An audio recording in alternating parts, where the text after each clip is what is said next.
தற்போது ஜெர்மனில் டோனரின் விலையில் எங்கேன்னு சொல்லுங்க. தற்போது ஜெர்மனியில் டொனால்ட விலையால் 8.5 யூரோ போகுது. இந்த ரெஸ்டாரண்ட்டில் வந்து 6 யூரோ போடினோம். அவன் வாடிக்கையாளரை கவர்றதுக்காண்டி குறைய லாபத்தில் வாடிக்கையாளர்களுக்கு நல்ல ஒரு கெபாப்பை கொடுக்கணும் பண்ணுறதுக்காண்டி கொடுக்கணும்.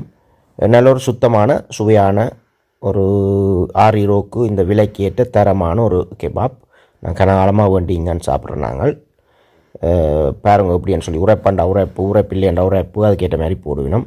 அதாவது வந்து ஜெர்மனியில் வந்து இந்த கெபாப்பிൻ്റെ விலை கூட குறைவது காரணம் பொருளாதாரம் தான். அதாவது வந்து அரசியல் காரணங்கள், பொருளாதார வீழ்ச்சி, அதுதான். Okay, kebab வேண்டியதாச்சு. கெபாப்பா நல்லா டேஸ்டான கெபாப் முழமையாக பண்ணுறாங்க. எக்ஸ்ட்ராவாக இறைச்சி எல்லாம் போட்டு தருவாங்க.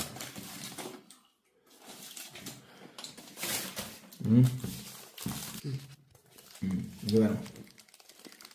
எவ்வளோ சிக்கன் ரெண்டு வேணும், எவ்வளோ இறைச்சி இருக்கு.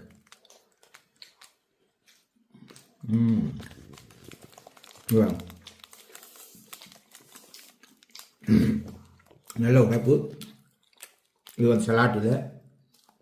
இந்த எக்ஸ்ட்ரா எங்களுக்கு பப்ரோனி போடுறவங்க உரைப்பு மிளகாய். இதுக்கு வந்து தக்காளி பழம் இருக்கும்,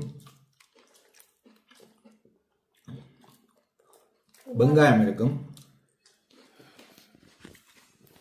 இது வந்து குறுக்கன் இருக்கும். இந்த கொத்தமல்லி மாதிரி இல்லை, வாசத்துக்கு போடுவேன். கொத்தமல்லி இல்லை கொத்தமல்லி மாதிரி ஏதோ இல்லை இங்கே இருக்கிற.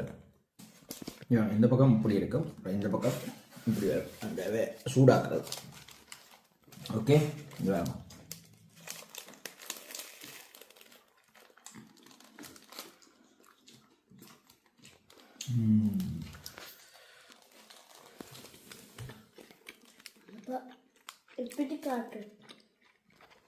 Super taste. சாப்பிட்டு பார்த்தா நல்லா கிடைக்கும்.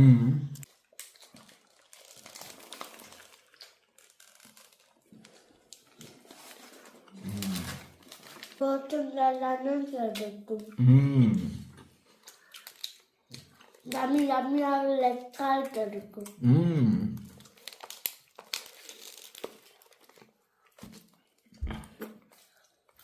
எல்லாரும் போய் சாப்பிட்றவங்க சேமாக கிடைக்கும்.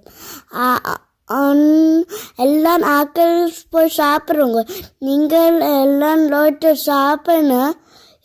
எனக்கும் சூப்பராக கிடைக்கும், எல்லாம் கிடைக்கும்.